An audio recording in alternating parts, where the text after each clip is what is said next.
There's an echo in the canyon, a reflection on the sound.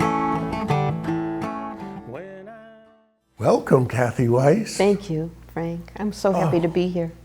I am so thrilled to be welcoming Kathy Weiss, Poet Laureate of Clinton, author, philanthropist, and artist extraordinaire. I'm thrilled to have you as a guest. Thank you, Frank. I just like to be introduced as a good human. A good human who really gives. I think the generosity inherent in this book, your heart-centered book, which is so riveting, moving, skillful, and generally aware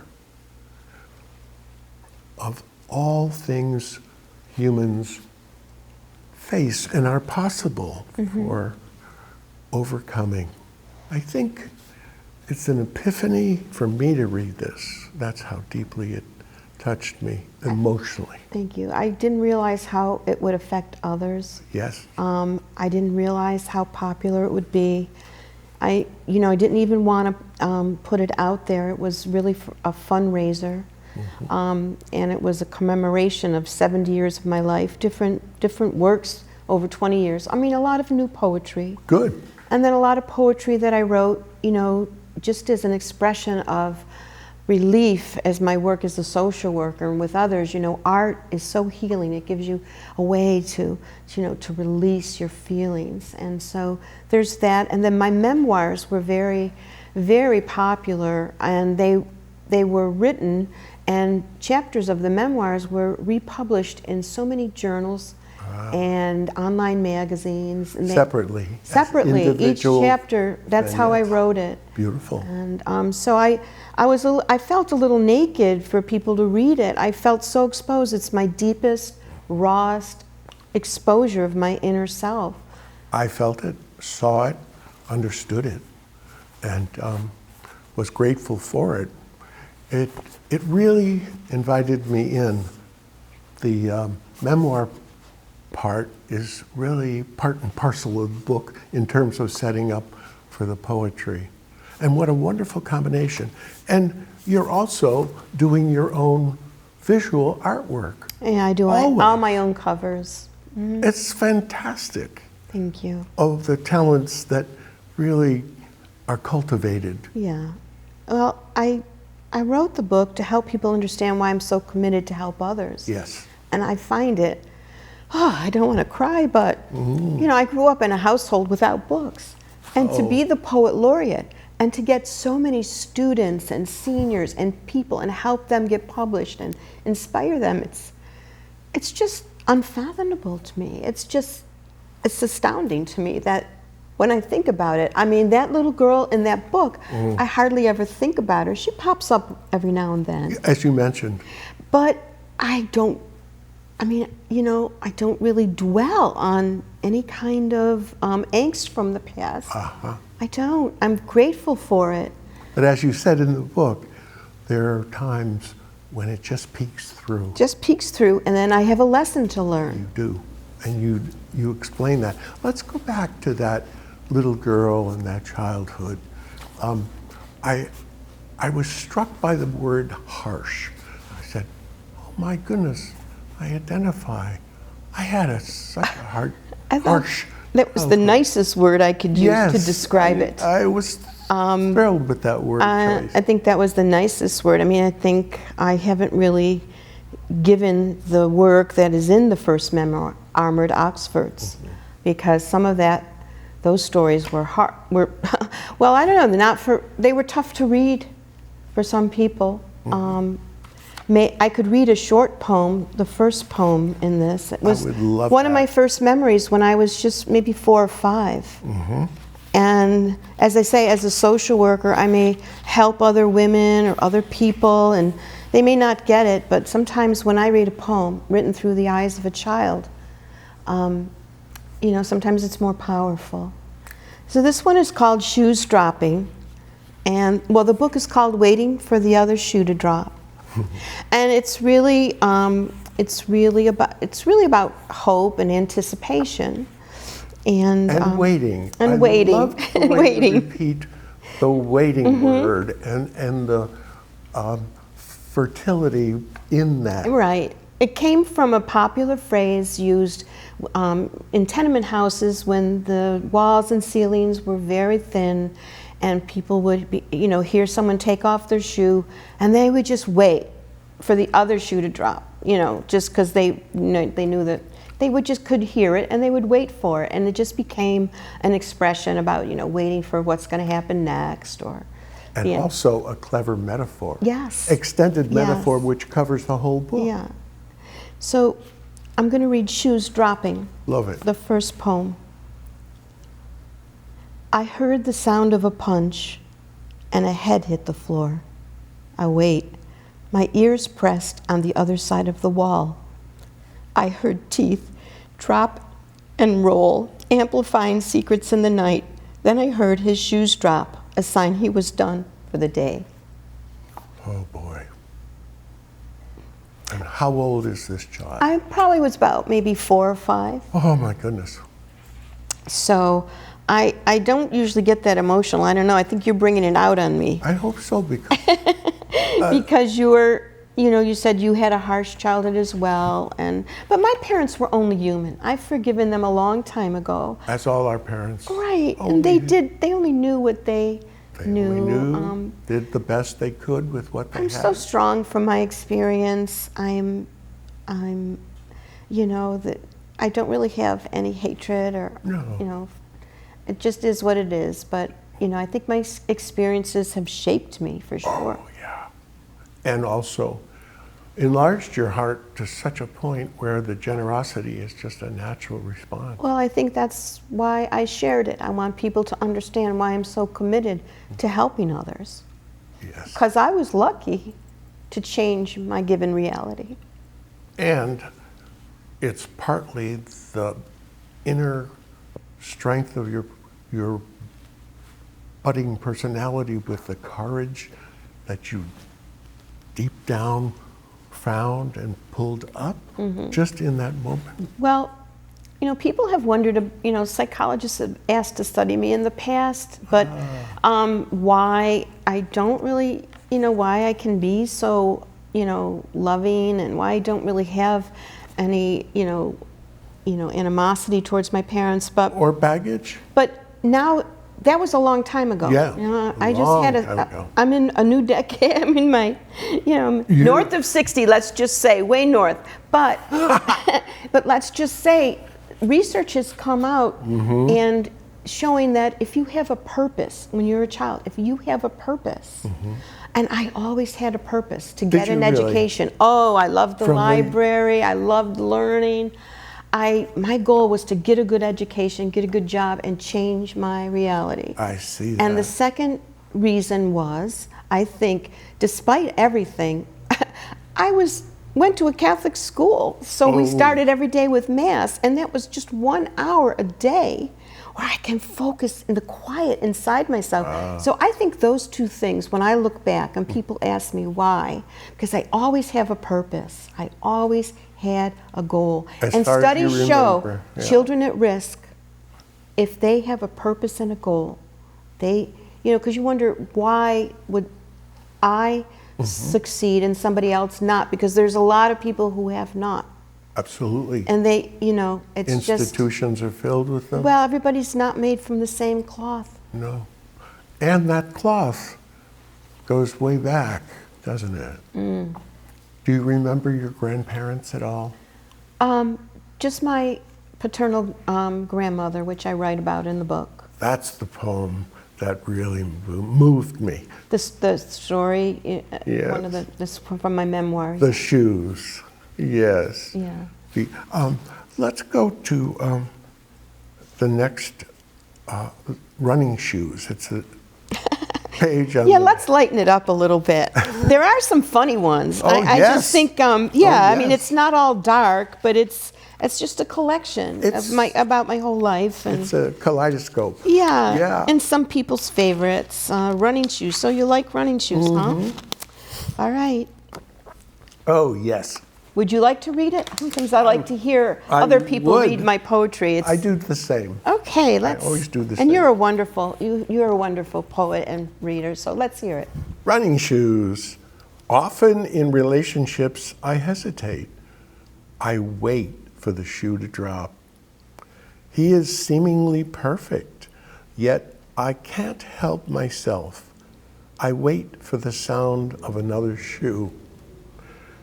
Why can't I be like Nike, the goodness, The goddess of strength. the goddess of strength, expecting victory? And what a picture that is of Nike on the parapet. Indeed, instead, I am the goddess of doom, just waiting and dreading the day the road ends. Oh, that brought up so much about why is she feeling dread for the day the road ends? Because running shoes will no longer be useful. and, you know? Mm-hmm. And the end of the road could be any kind of image and any kind of figure of speech. And you continue the metaphor throughout the entire book. That struck me. I loved the next one. The poem is dedicated to all of my friends who have battled cancer. Yeah, I worked in radiation therapy since 1971, back in the day when they didn't have oncology nurses, and we had to develop the X-rays ourselves. What? Yeah, that was my first, and so I've had a lot of people, a lot of experience with people, battling that illness. Wow. And it's pegged for the general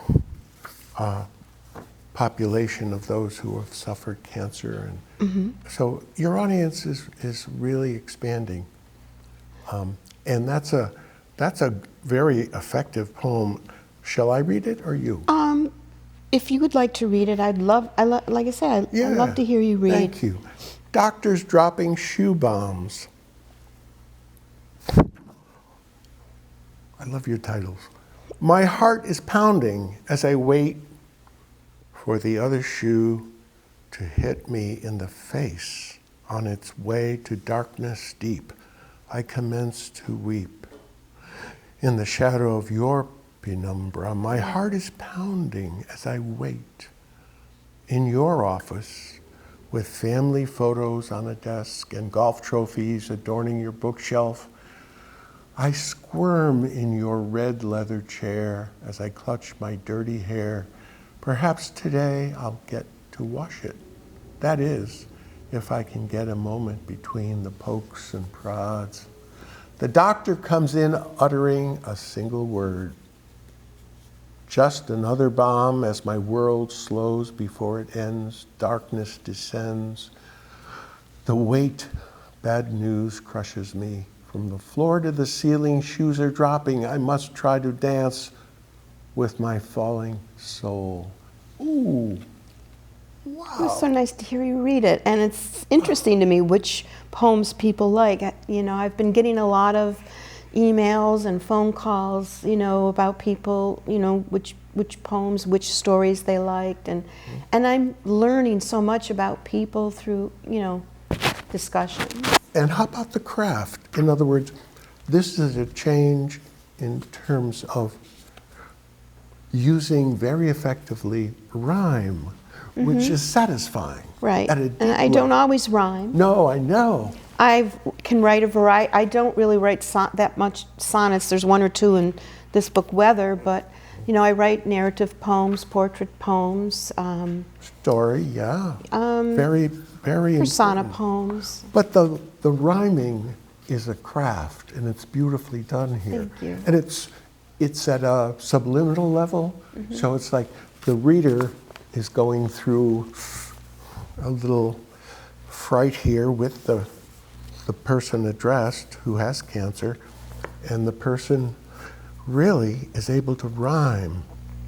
So there's a kind of comfort in it, you know? There's comfort in rhyming, and also the mechanics when people recognize that.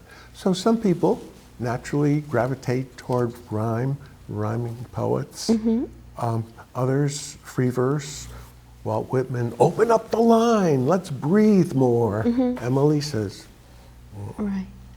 I think you should write, just write, and it'll be your poem. Yes. And I don't try to be like anyone else. No. Sometimes I'm called upon to craft a poem. Like every year, I craft a poem to read at the Memorial Day ceremony. I was just going to bring that up Yeah. because that's a wonderful poem Yeah.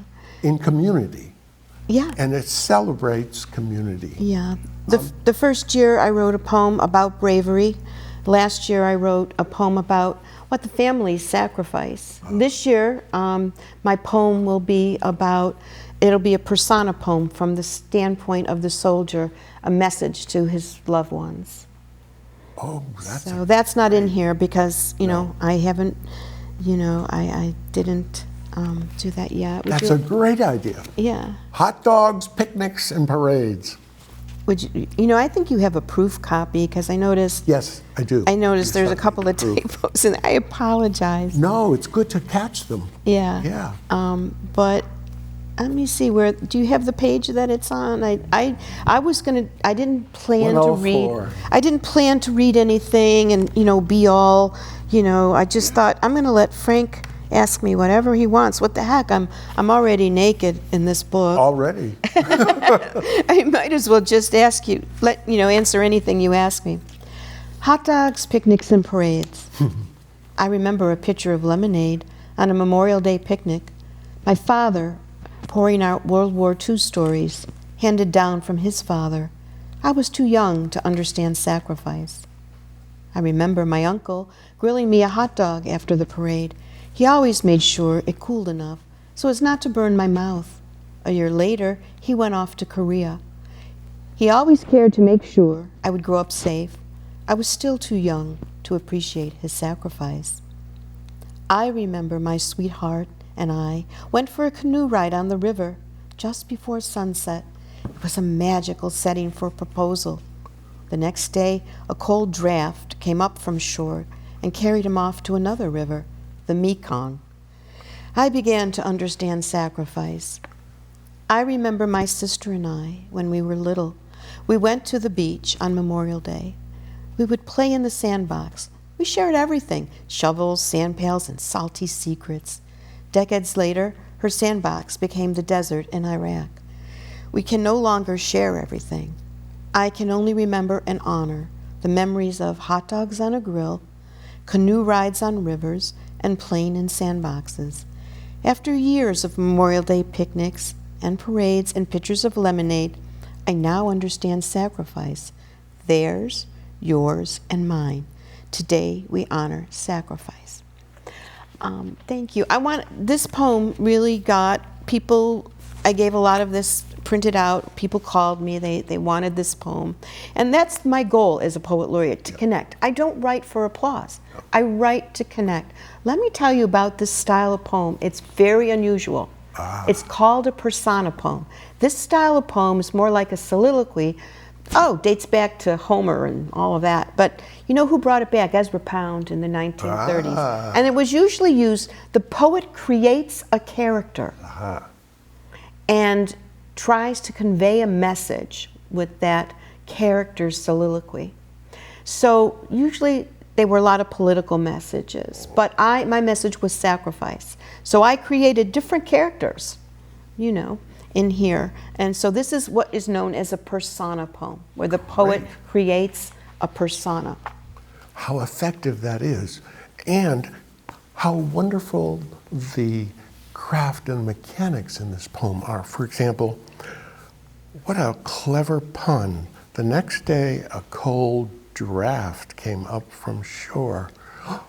The draft. Oh my goodness. Some of us remember the draft. Yes. Not all, but some of us. Yeah, and how cleverly you weave that in. Also, the repetition, which makes the full effect of the meaning. In other words, each stanza ends with, I began to understand, Yeah, sacrifice. that's a poetic technique. Yeah, how wonderful. And the persona in the poem will be different from the persona of the new poem you've written? The new poem I've written, it's really, it's going to be about, it's going to be about remembrance. That's the main theme. And I juxtapose the conditions of all the wars, because there's a variety of soldiers that will be, and women, you know. So I made sure I got the women soldiers in that poem. But this year's poem, which I haven't read publicly yet, but it is just juxtaposes the elements in nature that soldiers have to battle. Deserts and water and, you know, muddy rivers, and then it juxtaposes that with the elements, and the same elements in nature will heal us as we remember them. Ah, that's a beautiful inchoate message. And hey, the sandbox became the desert in Iraq, you know? It's just so clever. It struck me. But it's also Memorial Day. We're going to be celebrating Memorial Day. Yeah. And you'll be reading the new one. And the new one, I will have copies at the town hall. Good. At the library, and at my office at 348 East Main Street. And that will cover all the areas of Clinton. So no matter what section, you know, you live, you'll be able to pick up a poem, because I had to deliver a lot of them last year. People called me up and they said, oh, I love that poem, you know, and you know, so that I couldn't ask for anything more, because No. a poet laureate serves the people, serves the town. Absolutely. I write to connect. I don't write for applause. That's my whole mission. Every poet laureate has their own mission. My mission has been to bring poetry to everyone who didn't think they like it. It's understandable for everyone, but yet a trained eye will pick up the complexities in it. So that's how I write. That's how I like to write. And that is so much fun, to pick up the complexities, the skill, the craft. And also, I don't want to write so deep that nobody No. can figure it out, because I want to dispel that use of Yes. poetry. I want everyone to, you know, understand that they can just, it can heal. Studies show it heals depression. therapeutic. It's, you know, it's the studies, it can just validate seniors, validate their life.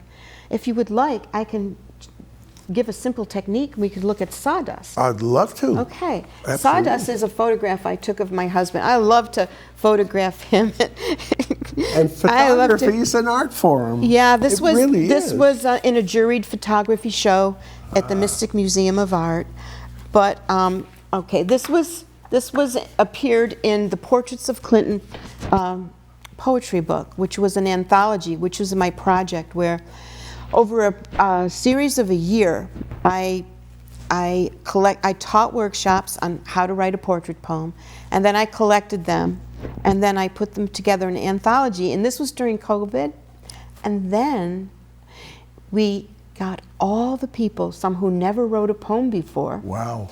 We had them read at the library. It was, what a thrill. And this book, the donations for the purchase of this book, planted a tree, a beautiful tree across from the Clinton Town Hall. Wow. So this was my project. Every poet laureate leaves some type of little project or legacy, whatever they feel like doing. Yeah. There's nothing that dictates it. Same for the National Poet Laureate. Yeah. You know? Yeah. So this one is called Sawdust, and it's called a portrait poem. There's 3 types of portrait poems. So a portrait poem, you don't have to rhyme. You can just write about yourself, or you can write about someone else, or write about a place. So this is called Sawdust. And your husband, in this photo, is just almost buried in sawdust. Yes.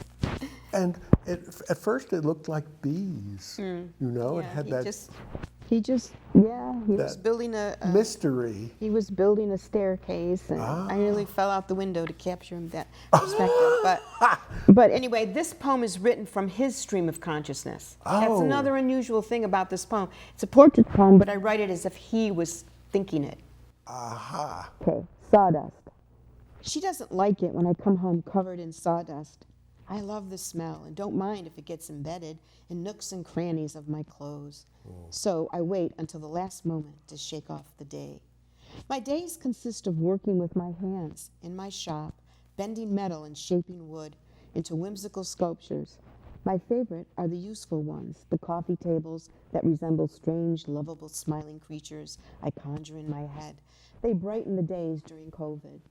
Everyone was shocked that my work contrasted so sharply with my usual reticent, somber, and predictable personality.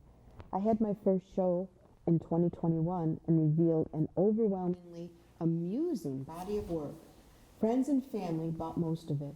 However, my wife, who really knows me best, was the most shocked. Quite rare if you have been married as long as we were. She fell in love with me and my little creature sculptures with a new appreciation for surprises in life, even during a pandemic. She secretly purchased one because she wanted to have it to remind her that, although tough, there were some unexpected surprises in art grown from heart and hand. Still, she hates it when I come home covered in sawdust. So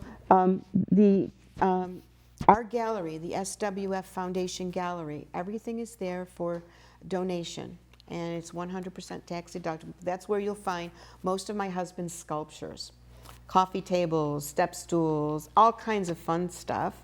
And he is so, I can't believe how he's just such a quiet guy, but he's got these cute, whimsical, he bends metal into cute animal faces. I can't explain it. It sounds childish, but they're really very useful and sturdy, and owls are his, people like owls. He's got a lot of owls. He's got an owl coffee table, and he names them really funny names, like a coffee table with a cute little frog face, and he calls it Froggy Goes a Courtin'. Silly things like that, So. Thank you. That's such. So that's a portrait poetry. You don't have to be, poet laureate to turn out something like that. Just write about something or someone, right? If you don't want to write about yourself and be as open as I am, write about something else. And in the mind and imagination of another person. That was very clever. Yeah, that was my take on it. But Yeah. We're going to take a short break. Okay. 4 minutes. We'll be returning in just a couple. So get up, go for a cup of coffee or a beer, come back. Make sure you come back. We'll be right back. Thanks. Every day, thousands of kids start vaping. And I can't let this happen to my kid. Of course, it's awkward to talk to your kids about the dangers of vaping. Hey, bestie, how's sketches, vaping? It's hard to get their attention. Ready? Go. Yes, look at that. You even turn yours over. So if you want to talk to your kids about the dangers of vaping, you have to get it trending. Right, Backpack Kid? Let's do it. First, invite your kid to do the vape talk. Let's try this. All right. Why is he here? Yeah, I gotta get it trending, honey. Come on. To the left. To the right. Let's go.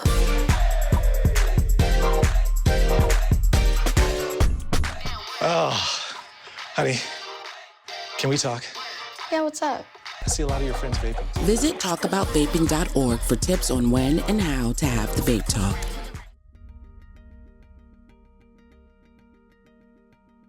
Smart TVs and streaming services have taken over the television industry. VSC TV is proud to announce our presence on Apple TV and Roku to make watching your favorite shows even easier. You can access this service by downloading the Cablecast ScreenWeave app. Then choose Valley Shore Community TV from the list of channels. Select VSC TV Live to watch our channel in full HD. or pick a show from our on-demand video library.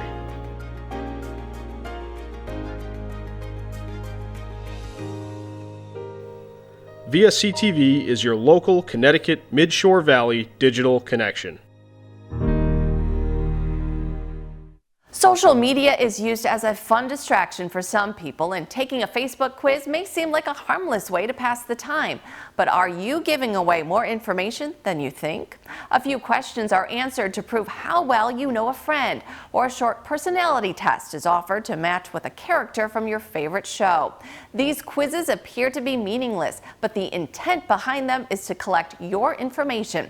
Questions like, what was your first car? What is your mother's maiden name? Or what is the name of the street you grew up on? Are common security questions for insurance, banking, and credit card accounts. Sharing this information can lead to accounts being hacked and personal and financial information being stolen. Before answering a quiz, figure out who created it. Review the social media account's privacy settings. Don't share your phone number or address on social media accounts. And don't accept friend requests from people you don't know. Also, be wary of a second friend request from someone you are already connected with. The second profile may be an imposter trying to access your data and your friends list. Thank you, Michael, and thank you, Lori Fox. Oh, the Dream Team are helping us out today. So glad you came today. And here we are with Kathy Weiss, retiring poet laureate of Clinton. And at the end of the show, we'll talk about how you go about getting one for Westbrook. Grandparents, your grandmother stepped into the breach. The harsh childhood transformed partly because of her love and devotion. And that story is so universal these days. It's struck. It is. It's amazing. Yep. I have personal experience too with that. So all these resonate with me. You have really celebrated connection, but you're really also celebrating community. Well, thank you. That is the gift of someone writing a good memoir. It's about you, but it has to connect to others. You have to use universal themes. And in this story about my grandmother, another technique is to describe the passage of time and personal development. You use different years, and to speed it up. You would never want to write the tedious, and then then this happened, and then in 1969, and then in 19, So there's a nice progression here to show, It's a good summation of your life too, in terms of emotional life. Right, but the plot is really, I think, about soup. It sure is.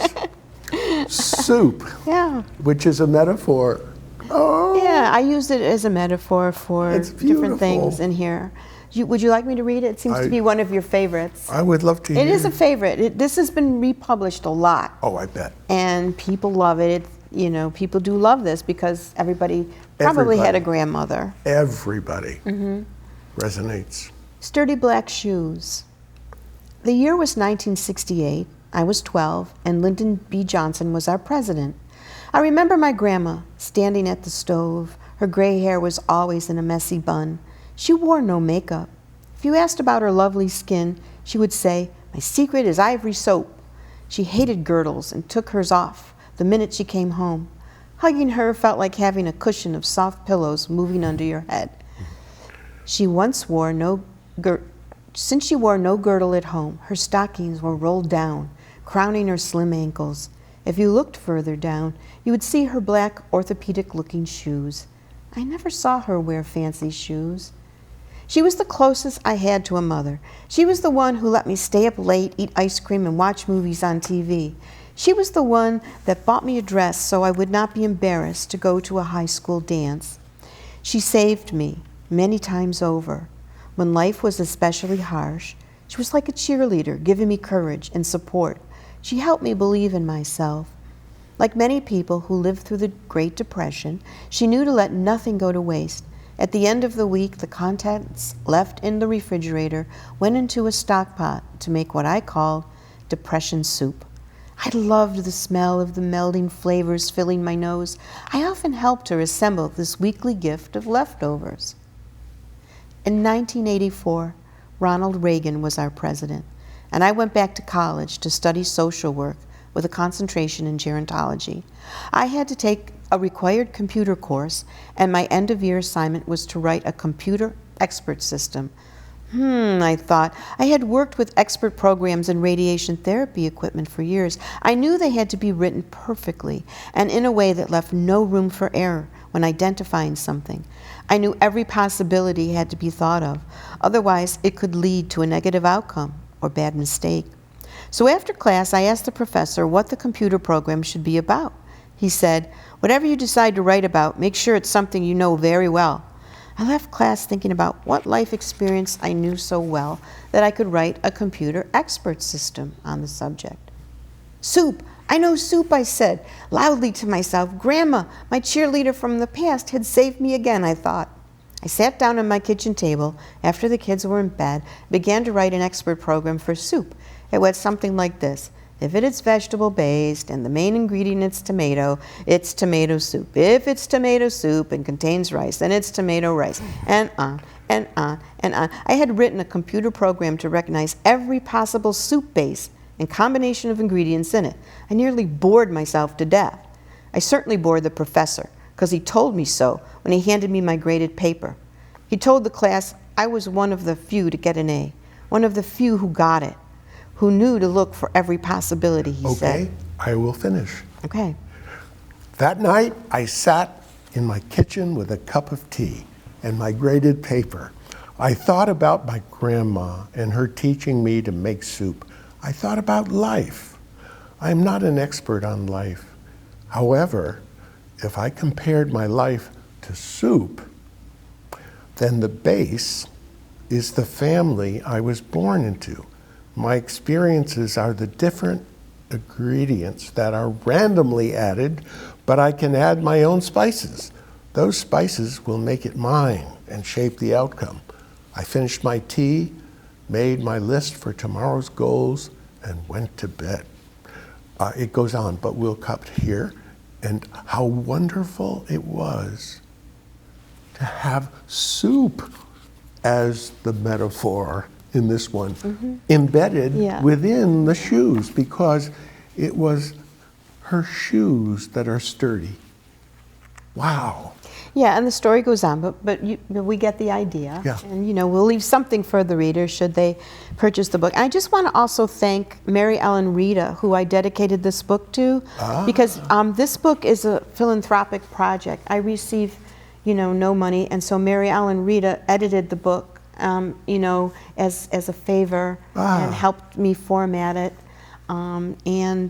So I just wanted to say I dedicated the book to her. Thanks. And she's helped me a lot with students' work, and she helped me with the anthology. So she's the editor of a New Authors Journal, and I just wanted to thank her for her generosity of spirit, because the donations that come from this book go to my foundation, which has funded a lot on the shoreline, especially Clinton, through my donor advised fund. And we were able to give a grant to the library for poetry and literature events and equipment for the community room if needed. So, this book had a sole purpose. I didn't really publish a lot. As I said before, I was kind of afraid to let people read it, because it really is honest and true. It's a hit. And it raises I'm finding money. that people, really are relating to it. Absolutely. I love also how you interslice the poetry and the prose, the narrative of telling a story, but also narrative poems that have a story behind them. And toward the end of the book, Yeah, I did plan this book for a while because my memoir was named Armored Oxfords. I have a thing about shoes, not so much anymore at my age after my knee surgery, but Yeah. I do have had quite a bit of shoes. But at one point you say, almost as much as Imelda Yeah. Marcos. Yeah. Oh, that was famous. How about on 80, oh, my new glasses, on page 80, opening and closing doors. So this is the last section of the book, and I loved that these are more recent poems. Yes, they are. This one won a contest, was a finalist in the contest, and it is ekphrastic poetry, which is what I read with Sawdust. It's when a piece of art or photograph inspires you. So it was a collaboration. There was a contest for artists, and the art that won was then used for poets to pick one and write about. And so I wrote, there was this old schoolhouse and it was barren, and it really was, it sort of paralleled this tenement kind of empty kind of look. It was just a door and a window was open, there was nothing in there. And so I thought of the idea of opening and closing doors, and I wrote this poem, and it was a finalist in the contest. How wonderful. But I donated the prize. Typical. I think you just used my favorite word in the English language, although it comes from Greek, ekphrastic, E-K-P-H. And you know, it'd be like writing a poem about Ode to a Grecian Urn, Keats. Wonderful. Yeah. So would you like me to read this one? I would love it. I think, okay. Opening and closing doors. With my hand lightly touching the old doorknob, I looked to see if there was anything else worth taking. No, just the dreams inside my head, some well-worn clothes and a few photos. I closed the door to 20 years of longing. College degree completed, best job in my class, my resolution to open the door to a new life. Finally here, so I left everything. I terminated the life I had for 20 years, years of put-downs, uncertainties, and strife. Great career, prestigious husband, 2 children, big house in the suburbs. I thought the execution of my dream was complete. A betrayal, a meltdown, stirred up memories. I knew I had to look behind the door again, so I could find the door to open what I needed to face. I built a new house. It had new windows, walls, and doors, memories packed into boxes and put far inside the closet of my life. My grief was gone for now. I closed that door and opened another to myself. I think we all go through introspection at some point in our life. We're forced to. And I think, you know, it happens to all of us. How wonderful to get to that point where people actually awake to themselves, to their inner life, either through epiphany or some kind of trauma, but it is the precipitating event.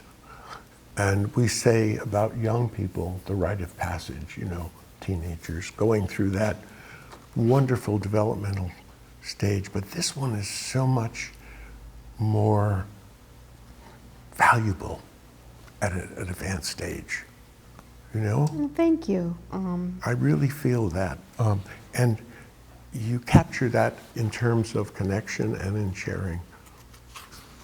How about anything else you want from that last section? From the last section, I think, well, I can't read some of these. They're a little too sexy. Oh, the sexy No, carrots? no. Oh, they were something else. How about something that is very popular, Diamond Dust, which is actually was the favorite of Antoinette Brim Bell, our state poet laureate. When I read this at the Clinton Library, she loved it, and you know, I gave her the book. She just thought this was great. This is from my book Weather, but I did put it in here because I think that I am very much aware and well read and keeping in trends, both in philanthropy and social work, gerontology, because I fund a lot of social programs. What's going to be the next thing? Now, we know right now depression is prevalent from COVID in young men and high school people, but the studies are showing that older women, because they're moving to new towns, they're wanting to be close to their grandchildren, downsizing, and they're moving to new towns. And believe it or not, there's bullying at my age. You know, it's hard to make friends. You know, you want to be part of the crowd, and you know, you move to a new town and you try really hard. And you know, I wrote this after I heard somebody talking. You know, I put myself out there, unfortunately, to do what I do, and read and put myself out there, and you hear things. And hopefully no one's going to say anything about my hair. I pinned it back, okay? I'm not wild today. But anyway, this one's called Diamond Dust. Imagine bullying. It doesn't a matter. word. It doesn't matter. But this one was so popular. I wrote this for bullying, actually, for the kids at the high school. But then all women started calling me up and relating to it, and we started having these conversations. And I really went trying to figure out what I can do, you know, for this problem. And that's going to be the next suicide group. So anyway, that's what I'm reading anyway. Anyway, Diamond Dust. An unexpected Arctic chill preceded the diamond dust, words falling into my ear like soft whispers of snowflakes. I wasn't supposed to hear their harshness. I didn't mean to eavesdrop in winter. I'm not liked. My spirit abruptly reaches Arctic, the temperature in the air, forming diamond dust. Meteorologists call diamond dust sharp ice-like needles. Unlike the softness of snow, words like diamond dust falling from a cloudless sky, just floating in the air around me. I breathe in the frigid air and the icy words. I will treat them like diamond dust, letting their glistening words fall around me, knowing that just like diamond dust, they will melt, never sticking to the ground. So that's just, you know, just a little from my book of weather. I'm a science major. I have a degree in science. I have a degree in social work. And I have a certificate in philanthropy from NYU. But I do like science, and so I took all weather terms and made poetry out of them. Great. And one that's very popular, I don't know, whenever you tell me we have time, is She Blows Red, which is in my book of weather. It's a little chapbook. It was my first little book, but now I'm finding people are telling me they're the favorite poems. So I'm gonna republish this again and add to it, because wonderful cover. Yeah, thank you. That's my photograph. Yeah. Thank you. Weather, Red, Bare, and Raw. Wonderful. Yeah. So this was a poem that I read as a national poetry read during COVID, where laureates, you know, read in a national event where we read our poems and then they were broadcasted, and so all the 50 states. This piece of art is a copy of something that is one of my most popular, art. I love making art and making poetry that, you know, lets people just kind of go and make it their own meaning. So this is Blowing Red. You know a girl like her, don't you? A girl who could blow red. I'm not talking about a legendary woman who could blow fire from her lips, give you a nice body burn and say, "Oh, sorry, did I hurt you?" No, that fiery, feisty female would be so easy to spot. Too common a cautionary tale. No, I'm talking about a pressure gradient, changing swiftly over a long distance, a strong straight-line burst, the weatherman's term, that precedes the warning to seek shelter. I'm talking about a woman so adept at blowing tiny red puffs that land as softly as a cotton cloud on your skin. At the first warm sensation, a comfort, a silent musing, imperceptible as a baby mosquito's sting. Then she begins to slowly blow red, and unexpected damage occurs. Intermittent puffs, now a steady blowtorch as you start to hurt. but you learn to dance in the fiery rain. You dance in and around and through the sparks as they come. Faster now. It feels like molten lava pulling you away. You try to look up, but your eyes are soaked with blood from your exploding heart. Then comes fire, a side effect of the oxygen. When she blew red, you weren't wearing a self-contained breathing apparatus. You inhale the red wind. You ignite.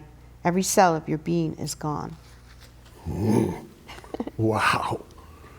So that was a popular one. Aha. What a beautiful frame for this, too. Oh, thank you.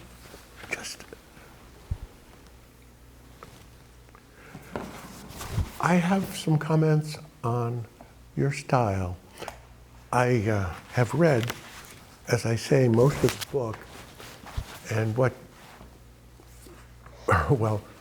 analogy I would use would be that juicy hamburger in that wonderful return cafe, which you needed to leave at the end because you realized you were so out of place, but don't fit there anymore. And the old memories aren't as alive as they were. So what happened with that juicy hamburger you really enjoyed there, and the details? Oh, that's in of my this- story, Black Croco Patent Shoes. That's one you wanted to mention. Yeah. Yes. That's a favorite story. That's my husband's favorite story. I read it recently. I'm trying to remember where. Everybody really likes that story. And what stuck with me is this comparison, which illuminates your style. As juicy as that hamburger was, and as how much you enjoyed it in that old cafe, which hadn't changed in years, your description and your style of description is, and this is the best word I could ever assign to a poem, juicy. The description is juicy. It's alive. It just sort of runs down the hand and the palm when you're holding up When I all sit your down to description. write, you know, I'm still learning. I need to grow. When I sit down to write, I give myself an intention. And permission. Yeah, and I you see know, my that. intention in that story was, today I'm going to write using a lot of description. Really? Sometimes my intention is to use better dialogue. Sometimes, so I give myself little chores. And sometimes that's for my stories. Yeah. And that's for just my writing. A lot of these came from my journal, and then they were expanded into stories. Excellent From process. I wrote 2 memoirs.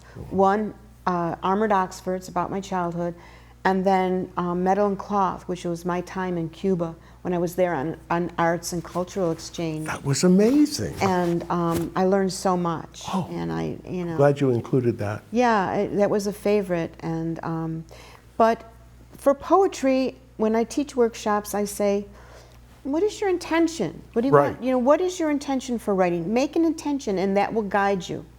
What do you want people to know? What do you want people to feel? Do you have a purpose? Yeah, do you have a purpose for writing this poem? You know, I don't like to write just to prove I can be a poet. I don't act all up there. You know, I just write. You know, I tell people, write your own soul, write your story, and then it'll be great. It will. You try to be like somebody else. If you try to, you know, I don't have a PhD in English literature like some laureates. That's not what you need for No, a poet laureate. that's And not I what guess you need. we'll talk about Westbrook having. You need somebody that is going to help others, not care about their own poetry. This is the first time I'm getting to read, because I'm always teaching and helping others write. It's amazing. After read. 3 years, you're finally getting. Well, I haven't been a self-serving poet laureate. I set a mission for myself. And my mission was to bring poetry to everybody, all ages. You know, if seniors couldn't come to my workshops, I went to their homes, taught them. Wow. That's And then when enough. I arranged transportation for them to come to the library to read. I don't like, you know, people being excluded. I Right. guess that's the social worker in me. It is. And it's also the Right. a family member. So if Westbrook chooses a poet laureate, I hope someone comes forward and says, you know, I don't have to be a PhD. I don't have to be an educator. I have to know how to write a poem. I have to know how to plan an event, and I have to care about people. Westbrook, are you listening? That's really the basics. We need a poet laureate. Because when I was approached to be a poet laureate for Clinton from the previous poet laureate, I said, gee, I don't have a PhD like you do. She goes, no, you don't need it. You have what is needed. You have the ability to connect people. And to write juicy descriptions. And mostly you have to know how to put on an event, but you mostly have to care about others. Care about inspire them. You have to Community. inspire them. Care about them more than your own poetry. Well, we've reached a point where we got it in. Thank you so much, Kathy. You're welcome. We've got a great, My pleasure. great taping My for pleasure. your show. Thank you, Frank. We're going to enjoy the ostrich camera here as we begin to wrap up. It makes me feel lighter, this camera. It's like an ostrich or a giraffe, more like a giraffe. And here we go. If I'm gone Let's levitate. tomorrow, and you hear this song today, just remember there is love for you in every note I play. There's an echo in the canyon, a reflection on the sound. When I'm really looking, I can hear you